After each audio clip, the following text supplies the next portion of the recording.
Hello and welcome back to our next English lesson. And today we're going to be introducing our model text, reading it through, giving you a chance to have a look through and seeing whether or not you can find anything that you might need to work out. So new words, vocab, or anything you might understand.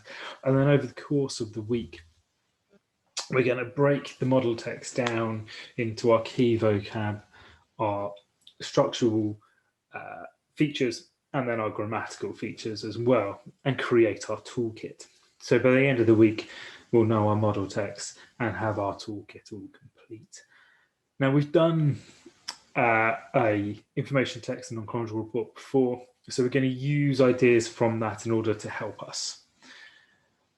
But first, what I want you to do is a quick short write task for me. So what I want you to do is think about different ways you could join two sentences together. So what words could you use?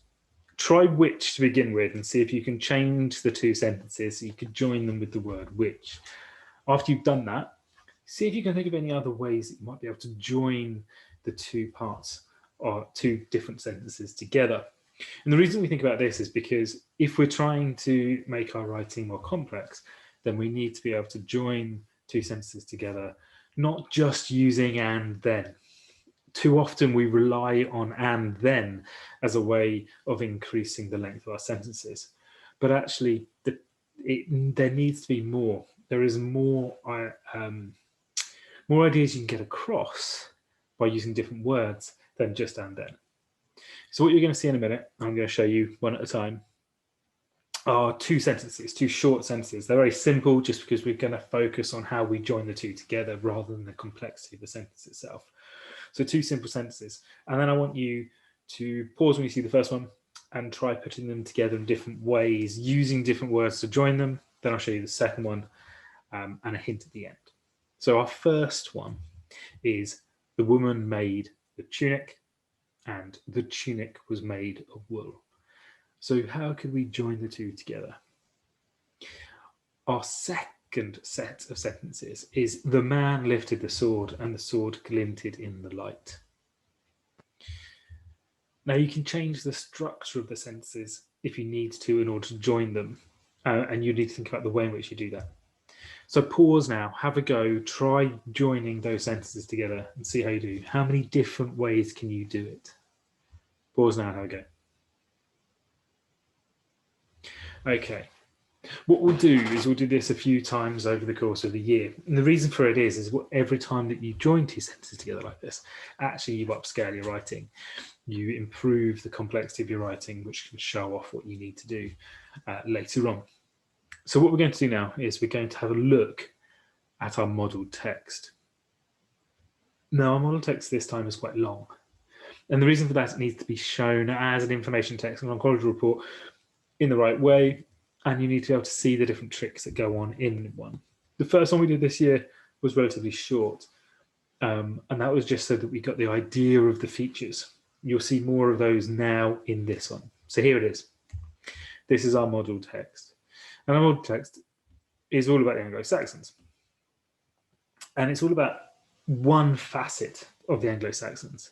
And in this case, Anglo-Saxon society.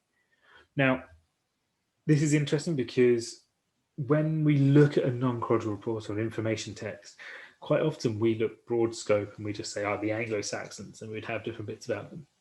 But what this is actually doing is focusing on one section and giving lots of detail about the different parts to it. And that in itself is a trick. So let's read it through, have a look what's there.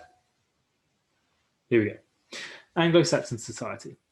The Saxon people didn't have great lives. Wealthy or not, all of them had endured some hard times. Despite this, society was split into three categories. The Saxon nobility and upper class, e.g. the kings, ealdormen and thanes, like landlords. Next were all the commoners who were the ceorls, who were a group consisting of farmers and craftsmen. Lastly, slaves, thralls, whose lives were hard and mostly miserable. Social hierarchy. Overall, the social hierarchy in Anglo-Saxon England was regarded as fair and created a perfect solution for two main needs at the time. One was the organised workforce, whose duties were defined clearly by their stations. Secondly, an army which could be constructed and taken to the field with minimum preparation. Commoners. Commoners in Anglo-Saxon period, known as ceorls, were the craftsmen and farmers. These were the majority of people. While some were successful landowners, there were some that were not that wealthy, living as agricultural labourers under their landlord's rights. Although all were craftsmen and farmers, they could also be summoned to join the Freud. And if they were called, they were required by law to join. The Freud was an army of poorly armed fighters who would not undergo any training at all. The commoners could not afford their own weapons and armour, which meant their chances in a fight were not great. The best weapons they were able to acquire were spears, but most were only armed with hammers, axes, and scythes, which were easily accessible through their work. Nobility and upper class. The Anglo-Saxon upper class and nobility consisted of the kings, ealdormen, and the thanes. The nobility was led by the kings, who ruled over large areas of land called kingdoms. Next were the ealdormen, who controlled the various districts on behalf of the ruler. The ealdormen had significant power that was often responsible for law and order, therefore were tasked with providing justice. They were also in charge of the militias, which were formed by local commoners in times of war. Below the ealdormen were the thanes. The thanes were the professional military in service to either the king or an alderman. Some served the king and had the possibility to gain a place in the king's home, while others owned lands in their own rights. These thanes had the duty to create a solid foundation for the army and to fight for the kingdom. When they were not actively on duty in the military, they took care of local organisation, both of the men-at-arms and trade routes. Slaves.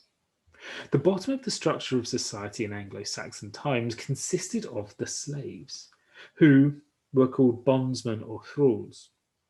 Slaves were either prisoners captured during war, Britons native from Great Britain, or Saxons falling into debt who literally had to sell themselves to slavery.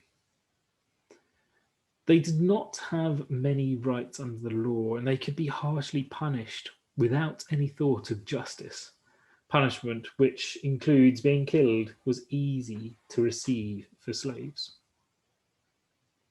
So that's our model text. We also have two images, one a thane in the mid-8th century and one the training of the Freud.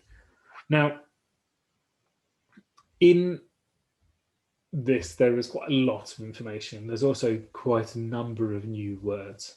So we will go through some of the vocab tomorrow. But what I want you to do today is I want you to have a look through this model text, and I want you to pick out any features you see, any grammatical bits that you think you might see, and any words that you want to know the meaning of or would like explained, or features that you'd like explained. Now, there's a lot in this, so do take your time, read it a couple of times or listen to it being read a couple of times.